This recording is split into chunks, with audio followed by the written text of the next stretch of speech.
Hello class 9th। तो कैसे हैं बच्चे आप लोग। लास्ट टाइम जो हम लोग की वीडियो आई थी उसमें हम लोग ने ये डिस्कस किया था कि फिजिक्स, केमिस्ट्री और बायो में क्या डिफरेंस होता है या किसका क्या यूज होता है। ठीक है, आज जो हम लोग डिस्कस करने वाले बच्चा वो हमारा साइंस का 8th चैप्टर है। चैप्टर नंबर 8 है हमारी बुक का, जिसका नाम है गति, या इंग्लिश में अगर हम उसको बोलें तो मोशन। आप सभी लोग सुने होंगे, मतलब अब तो हम सब लोग काफी मॉडर्न हो चुके हैं, तो हम लोग मोशन या मोशन सेंसर या मूवमेंट, ये सभी वर्ड्स इंग्लिश में या नॉर्मल यूज में सुनते रहते हैं। गति, वह गति कर रहा है या वह गतिमान है। हिंदी में कई बार आप सुने ना कि वह गतिमान घोड़ा है, वह बहुत गतिमान है। गति, अब गति का मतलब क्या होता है, तो गति का मतलब हम लोग कई तरीके से समझ सकते हैं। ठीक है, इसके लिए हम थोड़ा सा बेसिक लेंगे। सबसे पहले बेसिक से शुरुआत करेंगे। हम आप लोग से ये जानना चाहेंगे,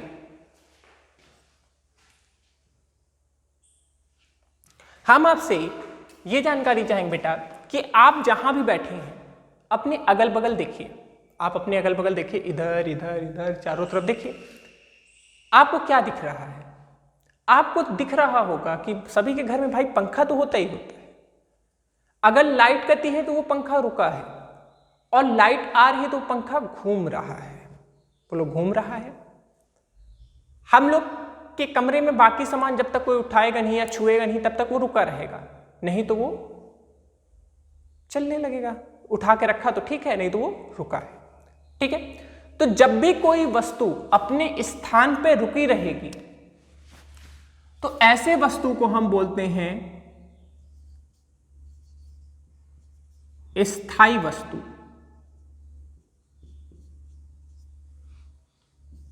अगर कोई वस्तु अपने ही स्थान पर रखा रहे तो उसको हम, या अपने स्थान पर रुका रहे, या अपनी पूर्व स्थिति में या अपने पूर्व सिचुएशन में, मतलब जैसे हम ऐसे खड़े हैं, हम पुतला हैं, हम ऐसे खड़े हैं, कोई आया मेरे को मारा एक मुक्का जोर से, मैं गिर गया। बोलो, मैं गिर गया। तो जैसे ही मैं गिरा, मेरी पहले ये स्थिति थी और जब मैं गिर गया तो मैं ऐसे जमीन पर लेटा हूं, तो क्या कुछ अंतर हुआ? हुआ। हमारी पहले की स्थिति ये थी और बाद की स्थिति ये है। अब आप जब पहले मुझे देखे तो मैं ऐसा था, लेकिन जब बाद में देखे तो मैं गिरा हूं। इट मीन्स दैट कि मैं स्थायी नहीं था, मैं थोड़ी देर के लिए ही सही गतिमान था। गतिमान मतलब मैं मूव किया, मैं मूव किया, अपने स्थान को चेंज किया, अपने प्लेस को चेंज किया। देखिए, इस चीज पे इतना फोर्स मैं ये डाल रहा हूं आप लोग के लिए, आप लोग कहेंगे सर मैं समझ गया, तुरंत समझ गया, मैं स्थायी हूं, मैं चल रहा हूं। अभी आगे हम लोग को थोड़ा और चीज पढ़ना है इससे रिलेटेड, प्रक्षेपिक गति या प्रक्षेपिक समय या सापेक्ष समय। तो वहां पे इन चीजों का यूज बहुत आएगा। तो ये एक बेसिक कॉन्सेप्ट समझ लीजिए कि अगर कोई वस्तु अपनी जगह पे बना हुआ है, कुछ समय के बाद, 1 घंटे बाद, 2 घंटे बाद, 4 घंटे बाद, तो वो स्थायी है। कोई वस्तु एक जगह से दूसरी जगह चला गया, कोई वस्तु यहां पे है, यहां से यहां चला गया, तो वो कैसा है? गतिमान है। बोलो, क्लियर है बात? बहुत छोटा सा कॉन्सेप्ट है, कोई बड़ा कॉन्सेप्ट नहीं है। ठीक है, इसको सफा कर दें।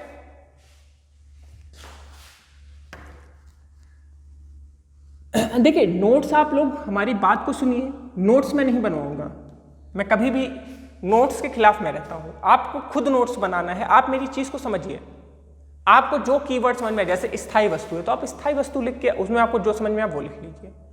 आपको सापेक्ष गति में जो भी समझ में आए, जो भी वर्ड आपको समझ में आ रहा है, जो भी टर्मिनोलॉजी समझ में आ रहा है, वो आप उसको अपने वर्ड्स में लिखिए।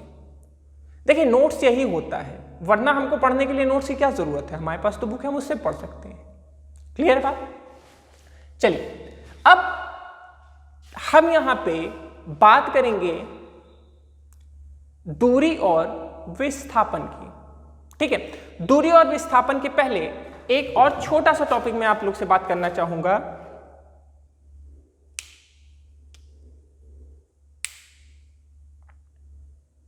हम यहां पे बात करने वाले हैं गति की अवस्था और विराम अवस्था।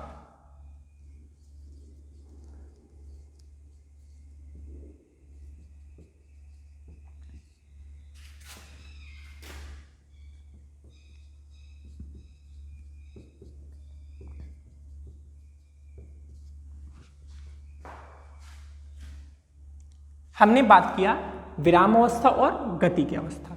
देखिए, अगर समय बदलने के साथ, जैसे मान लीजिए मैं एक पुतला हूं, ठीक है, या मैं कोई अलमारी हूं, कुछ भी कह सकते हैं आप, कोई भी वस्तु को देख लीजिए। अगर कोई वस्तु समय बदलने के संग अपने स्थान को बदल दे, जैसे मान लीजिए थोड़ी देर पहले में कोई वस्तु ऐसे थी पॉइंट ए पे, थोड़ी देर बाद वो ए से बी पे चली गई, सापेक्ष समय में, सापेक्ष समय। तो अगर सापेक्ष समय मतलब कुछ समय में वो अपने स्थान को बदल दी, ए से बी चली गई, तो वो किस अवस्था में? गति की अवस्था में। और अगर सापेक्ष समय में वो ए स्थान पे थी और ए पे ही है, ए पे है और ए पे ही है, तो वो किस अवस्था में? विराम अवस्था में। बोलो, बात आई समझ में कि अगर वस्तु समय के साथ, सापेक्ष समय मतलब समय के साथ अपना स्थान पर परिवर्तित कर दी, तो वो किस अवस्था में? गति की अवस्था में। और समय नहीं बदली तो विराम अवस्था में। एग्जाम्पल समझते हैं, जैसे हमारे घर के सामने का जो पेड़ है, या हमारे घर के सामने जो बिल्डिंग है, हमारी खुद के घर की बिल्डिंग है, क्या वो समय के संग बदलती है अपना स्थान? कभी नहीं। क्या ऐसा कभी आप देखें कि वो रात में उठी हो और कहीं, नहीं भैया मुझे यहाँ अच्छा नहीं लगता, मैं अब जाके बगल में रहूं कहीं और? ऐसा कभी नहीं होता है। तो जो भी वस्तु समय के साथ अपना स्थान नहीं बदलते हैं, वो किस अवस्था में कहलाते हैं? वो विराम अवस्था में कहलाते हैं। और जो वस्तु समय के संग अपना स्थान बदलती हैं, समय के संग अपना स्थान बदलती हैं, जैसे चिड़िया हो गए, कोई जानवर हो गया, आप गाड़ी चला रहे हो, आप साइकिल चला रहे हो, समय के संग आप पैडल दम लगाए, आगे गया, तो वो गति की अवस्था में होगा। यहां पे एक छोटा सा वर्ड है जिसको मैं और समझाना चाहूंगा, या एक क्वेश्चन लिखिए, एक क्वेश्चन हम लिखेंगे, क्वेश्चन से समझते हैं। क्या कोई वस्तु एक ही समय पर विराम तथा गति दोनों स्थिति में हो सकता है? क्वेश्चन है ये। अब ये सोचना है आपको कि क्या कोई वस्तु है वो एक ही समय पे चल भी सकती है और रुकी भी हो सकती है? सोचना है, सोचिए सोचिए सोचिए कि मतलब वो वस्तु चल भी रही है और रुकी भी है। तो अब मैक्सिमम लोग कहेंगे कि सर ये पॉसिबल नहीं है कि एक ही समय पे कोई वस्तु चले और एक ही समय पे रुक जाए। तो देखिए यहां पे बेटा हम कुछ चीज लाएंगे, ये वर्ड्स आप लोग अपने शब्दों में लिखेंगे। सापेक्ष बिंदु, इंग्लिश में बोले तो रिलेटिव पॉइंट, और दूसरा है बच्चा सापेक्ष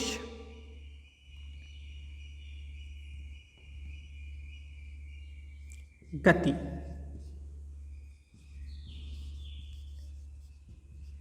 रिलेटिव मोशन। अब मैं इस क्वेश्चन का आंसर देता हूं।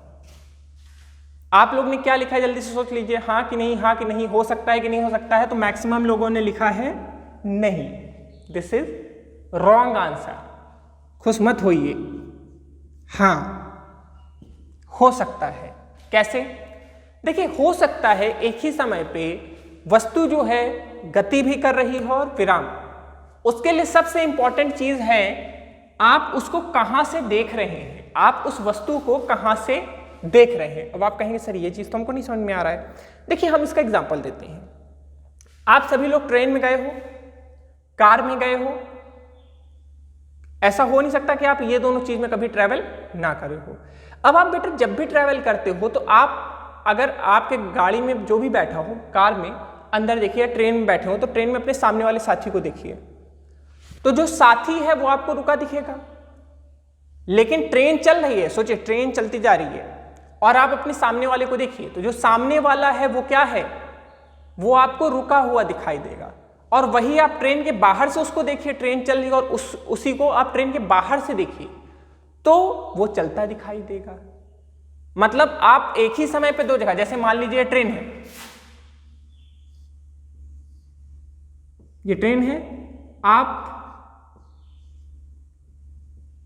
इसको देख रहे हैं, आप जब यहां थे तो आपको ये विराम अवस्था में दिखा और जब आप यहां से देखे तो गति की अवस्था में।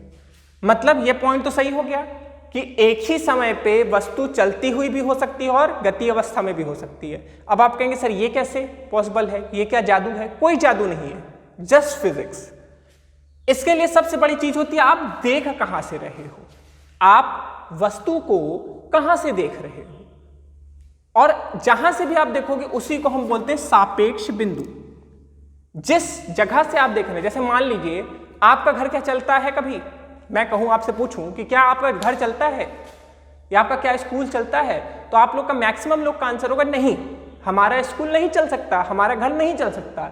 लेकिन मैं कहूं बेटा चंद्रमा से जाके देखो, चंद्रमा से आप दूरबीन लगा के देख रहे हैं तो आप देखेंगे कि आपका घर धीमे धीमे धीमे धीमे घूम रहा है। क्यों? क्योंकि पृथ्वी जो है समय के संग घूमती रहती है, पृथ्वी के संग संग आपका घर भी घूमेगा। बोलो बात आ रही है समझ में? पृथ्वी घूमी, आपका घर भी घूम रहा है। तो आपने जब चंद्रमा से देखा तो आपका घर गति की अवस्था में है, आपने पृथ्वी से देखा तो आपका घर विराम अवस्था में है। बोलो बात आई समझ में? मतलब एक ही वस्तु एक ही समय में विराम और गति अवस्था में दोनों स्थिति में हो सकता है। बोलो क्लियर हुआ? कुछ क्लियर हुआ बात? सापेक्ष बिंदु समझ में आया कि आप जहां से भी कोई वस्तु को देखेंगे वही उसका क्या होगा, सापेक्ष बिंदु होगा। अगर वो रुका है तो विराम अवस्था। आप जहां से देखें, जैसे आप ट्रेन का मैंने एग्जांपल दिया कि आप ट्रेन के अंदर से देखें तो जिसको भी आप देख रहे हैं वो विराम अवस्था में है, और ट्रेन के बाहर से देखें तो वही गति की अवस्था में। तो यही जहां से आप वस्तु को देखेंगे उसको हम सापेक्ष बिंदु कहेंगे। और जब आप जिस बिंदु से देख रहे हैं उसी के अनुसार अगर वो विराम अवस्था में आ रहा है तो वो सापेक्ष गति नहीं कर रहा है, गति की अवस्था में आ रहा है तो सापेक्ष गति कहेंगे। मतलब एक ही वस्तु एक ही समय पे रुका भी हो सकता है और गति भी कर सकता है। बोलो बात आई समझ में? क्लियर हो गया? सफा कर दें इसको, छोटा सा टॉपिक था।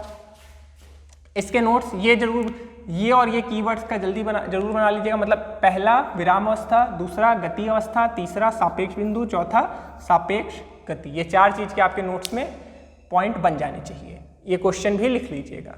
क्लियर? क्लियर कर दें इसको, ब्लैक बोर्ड ही क्लियर कर दें।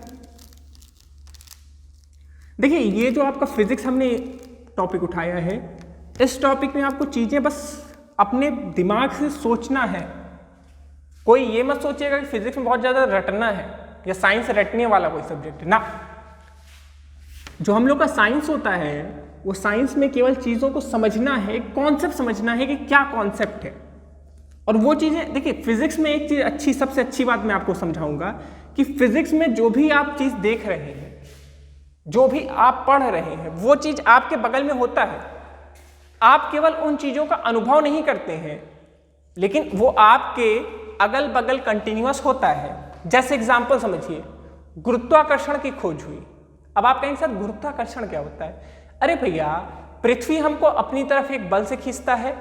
चैप्टर है, मैं बहुत ज्यादा डिस्कस नहीं करूंगा, डीप में नहीं जाऊंगा, बस इतना मैं बताऊंगा कि पृथ्वी हमको अपनी तरफ एक बल से खींचता है। तो जिस बल से खींचता है उसी को हम गुरुत्वाकर्षण बल कहते हैं। अब आप सभी जानते हैं आपके घर के बाहर कोई ना कोई पेड़ होगा, गूलर का, अमरूद का, आम का, या कोई भी पेड़ होगा। तो अब आप भी जानते हैं कि जब भी आम टूटेगा पेड़ से, तोड़िए मत आप, टूटेगा तो आप भी जानते हैं वो कहां गिरेगा, पृथ्वी पे गिरेगा। तो आम पृथ्वी पे क्यों गिरा भाई? उसको तो पेड़ के ऊपर चले जाना चाहिए। जैसे ये पेड़ है हमारा, ये आम है, तो आम यहां ही आएगा ना कि ऊपर चला जाएगा। अब आपके मन में क्वेश्चन हो जाए, ऊपर क्यों नहीं जा रहा है, नीचे क्यों आ रहा है? गुरुत्वाकर्षण के कारण। जो भी चीज है या जो भी चीज हम लोग फिजिक्स में पढ़ेंगे, वो चीज आप लोग दैनिक लाइफ में या अपने डेली लाइफ में देखते हैं, बस उसी को समझते चले जाना है और अपना फिजिक्स बहुत आराम से खत्म हो जाएगा। बोलो क्लियर है? सफा कर दें इसको। देखिए अब मैं बात करने जा रहा हूं, एक टॉपिक उठा रहा हूं जो कि आपके इस चैप्टर के बहुत इंपॉर्टेंट टॉपिक में से एक है। पहला है दूरी और इसी का भाई विस्थापन। ध्यान दीजिए, दूरी और विस्थापन लगभग एक ही टॉपिक है, थोड़ा थोड़ा अंतर है, ठीक है। तो सबसे पहले हेडिंग डालेंगे दूरी। इसका लिख लीजिए, इसका डेफिनेशन लिखवा देते हैं। किसी, या इसको ऐसे भी लिख सकते हैं, वैसे भी लिख सकते हैं, ऐसे लिख लेते हैं। किसी वस्तु द्वारा तय की गई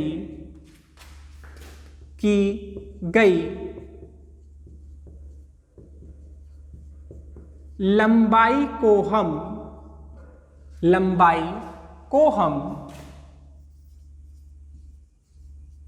दूरी कहते हैं। बहुत ज्यादा नहीं लिखेंगे, बस इतना लिखेंगे। किसी वस्तु द्वारा तय की गई दूरी को हम, तय की गई लंबाई को हम दूरी कहते हैं। एक एग्जांपल मैं दूंगा।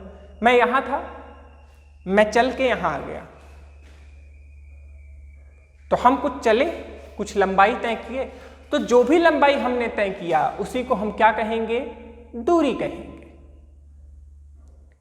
अब देखिए फिजिक्स में अब एक चीज आप समझिए कि हर चीज को हम नापते हैं, हर चीज को हम नापते हैं। इस पे हम एक लेक्चर अलग से बनाएंगे इसी चैप्टर में। इसमें आपको बताएंगे मात्रक और राशियों के बारे में, ठीक है। तो अभी बस इतना समझिए कि तय की गई लंबाई को हम क्या कहते हैं? दूरी कहते हैं। इसका मात्रक क्या होगा? तो इसका मात्रक होता है मीटर या किलोमीटर। इस पे अभी बहुत ज़्यादा मत परेशान होइए, अगला लेक्चर पे हम इसको बहुत क्लियरली डेलिब्रेट करेंगे, बहुत कायदे से बात करेंगे। तो अभी बस इतना समझिए कि इसका मात्रक होता है मीटर या किलोमीटर, ठीक है। हम जहां भी चल के गए, जैसे मान लीजिए हम यहां से ए पे थे, ए से बी गए, कहीं भी गए, तो उसको हम दूरी कहेंगे। और विस्थापन क्या होता है?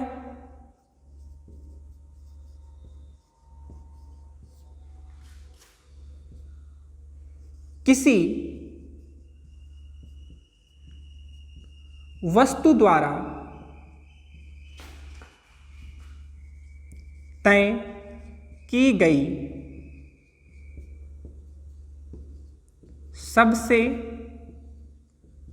छोटी दूरी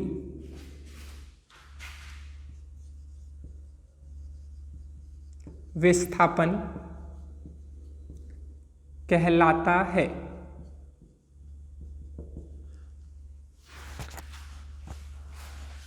इसको नोट कर लीजिए, अभी मैं बहुत आराम से बताऊंगा, इसको नोट कर लीजिए।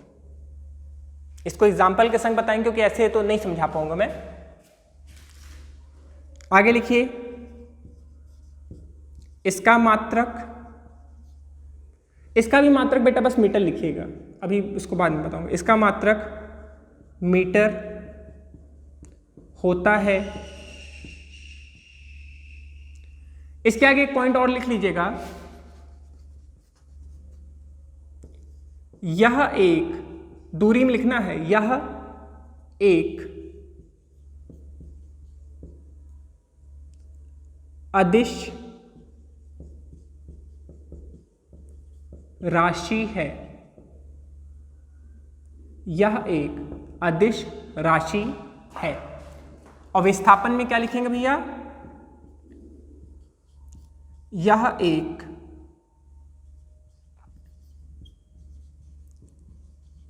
सदिश राशि है। अदिश सदिश का एक अलग से लेक्चर बनाऊंगा। तो अदिश सदिश में बस इतना आप समझ लीजिए कि जिन राशियों में केवल परिणाम होता है, परिणाम जैसे 5 किलोमीटर, जैसे हमने कहा कि मैं अपने घर से 5 किलोमीटर चल के गया, तो 5 किलोमीटर चल के गया, किधर भी मान लो मेरा ये घर है, तो मैं इधर भी जा सकता हूं, इधर भी जा सकता हूं, इधर भी जा सकता हूं, इधर भी जा सकता हूं, कहीं भी जा सकता हूं। हमने आपको बताया तो कि आप कहां समझोगे कि मैं किधर गया, नहीं जान पाओगे मैं किधर गया 5 किलोमीटर। वही जगह मैं कह दूं मैं अपने घर से 5 किलोमीटर उत्तर की ओर गया, किस ओर? उत्तर की ओर। तो मैंने एक दिशा दे दिया, उत्तर आप सभी लोग जानते हैं कि हमेशा नॉर्थ होता है, नॉर्थ साइड गया, ऐसे गया, कितना? 5 किलोमीटर।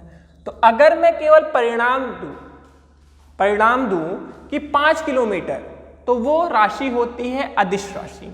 और अगर परिणाम के साथ मैं दिशा भी दूं, अभी देखिए आप जैसे जैसे आगे पढ़ेंगे 10th और 12th 11th 12th, तो आगे ये चीज बहुत बड़ा एक डिफरेंस क्रिएट करेगा कि अगर मैं केवल आपको परिणाम दूं तो ऐसी राशि को हम अदिश राशि बोलते हैं, और ऐसी राशि जिसमें परिणाम के साथ साथ दिशा भी हो, ऐसी राशि को हम कौन सी राशि बोलते हैं?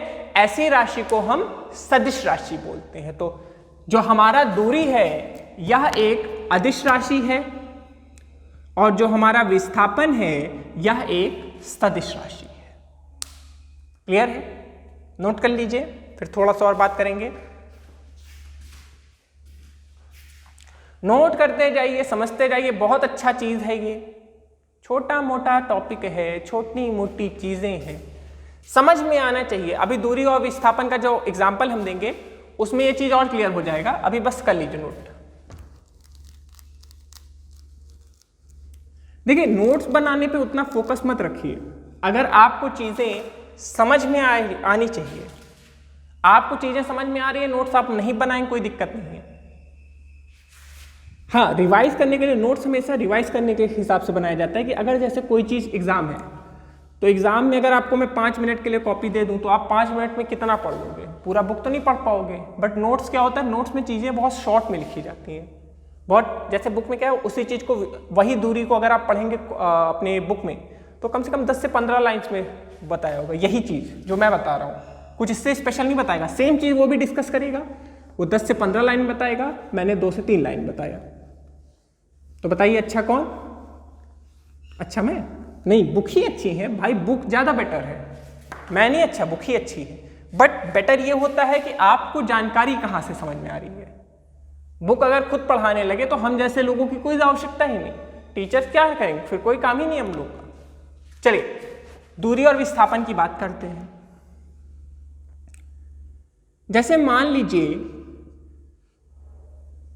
हम पॉइंट ए और बी, ये हमारा घर है और ये जो है ये है कंपनी गार्डन। हम लोग के इलाहाबाद में सबसे अच्छी जगह है ये, लोग घूमने बहुत जाते हैं, हाथी पार्क कर लेते हैं, अभी भी बड़े थोड़ी हुए, झूला झूल भी लेंगे। ठीक है, ये हमारा घर है और ये हाथी पार्क है, हाथी पार्क, सुमित्रा नंदन पार्क अब तो नाम हो गया, पहले हम लोग के टाइम हाथी पार्क बोला जाता था। तो हम लोग यहाँ से यहाँ तक कैसे जा सकते हैं? मान लो कुछ नहीं है बीच में, अब आप कहेंगे नहीं सर रोड तो है, रोड बनी है क्या ऐसे वैसे, मान लो कुछ नहीं है, आपका घर ये और ये, तो मान लीजिए एक बच्चा था या मैं था, मैं पहले यहां से कहीं और गया फिर पहुंचा, नहीं तो पापा मैं निकल रहा था, पापा मुझे 10 कार्ड थमा दिए, कह जाओ सबको बांटते हो जाना है, तो ऐसे ऐसे ऐसे ऐसे ऐसे ऐसे, ऐसे घूमते घूमते गया और मुझे फोन आया मेरे दोस्तों का कि तुरंत आओ, तो तुरंत आने का मतलब एकदम मैं सीधा पहुंच गया। बोलो बात आ रही समझ में? मैं यहां से यहां ऐसे भी पहुंचा, पहले रास्ते से भी, यहां से यहां दूसरे रास्ते से भी पहुंचा, और यहां से यहां तीसरे रास्ते से पहुंचा। मैं पहुंचा, जब मैं यहां से गया तब भी मैंने कुछ दूरी तय की, यहां से यहां गया तब भी कुछ दूरी तय की, यहां से यहां गया तो भी दूरी तय की, मतलब कुछ तो लंबाई चले तो दूरी तय किया। मतलब मैं ऐसे भी पहुंचा, ऐसे भी पहुंचा, ऐसे भी पहुंचा, तीनों तरीके से पहुंचा। अंतर क्या है? ये तीनों दूरी है। अगर हम पूछें दूरी और विस्थापन में क्या, तो ये भी दूरी है क्योंकि इसमें भी मैंने कुछ लंबाई तय की, इसमें भी कुछ लंबाई चली और इसमें भी कुछ लंबाई चली। तो ये तीन के तीनों हमारे बेटा क्या हो गए? ये तीन के तीनों हमारे हो गए दूरी। अब मैं कहूं इसमें विस्थापन कौन है, तो विस्थापन की जब परिभाषा लिखवाए तो हमने लिखवाया ना तय की गई सबसे छोटी दूरी, तय की गई सबसे छोटी दूरी। और आप भी जानते हैं कि ए और बी के बीच में दूसरे रास्ते से छोटा रास्ता कोई नहीं हो सकता है। अगर आपको ए से बी जाना है तो एकदम सीधे जाओ भाई, क्यों इधर उधर घूम रहे हो, एकदम सीधा जाओ। और अब अगर आप एकदम सीधा गए तो उससे शॉर्ट कोई क्या पाथ हो सकता है, क्या उससे छोटा कोई रास्ता हो सकता है, नहीं हो सकता है। तो जो दूरी का सबसे छोटा पार्ट है या सबसे छोटा रास्ता है उसी को हम क्या बोलेंगे, उसी को हम विस्थापन बोलेंगे। बोलो क्लियर है? दूरी क्या होता है, विस्थापन क्या होता है, क्लियर हो गया, बात समझ में आ गई? ठीक है, देखिए चीजें क्या होती हैं, कॉन्सेप्ट समझते चलिए। आज मूड तो मेरा था कि आपको न्यूमेरिकल भी करवा दूंगा, बट न्यूमेरिकल आज नहीं दूंगा, बस आज यही अपना लेक्चर खत्म करते हैं। नेक्स्ट लेक्चर मिलते हैं, तब तक के लिए नोट्स मेंटेन करते रहिए, चीजों को फिजिक्स समझने की कोशिश करिए। मैक्सिमम बच्चों के अंदर एक फोबिया होता है कि साइंस बहुत टफ होता है। कुछ लोग तो कहते हैं सर मैं पढ़ता ही नहीं, तो डर किस बात का, पढ़ोगे तो डर लगेगा। तो देखिए एग्जैक्टली चीजें आपको पढ़नी तो पड़ेंगी ही। आप 9th में है, 10th में, 11th में है, 12th में, तब भी नॉलेज गेन करिए। देखिए नॉलेज ही इस दुनिया में पावर है। बिना पढ़े अगर आप सोचिए कि कुछ हो सकता है, पॉसिबिलिटी इस लाइफ में नहीं है। नॉलेज पाइए, कुछ अच्छे पोस्ट पे जाइए, कुछ बन के दिखाइए लोगों को। चलिए बहुत हो गई बातचीत, अब नेक्स्ट लेक्चर मिलते हैं, तब तक के लिए बाय बाय।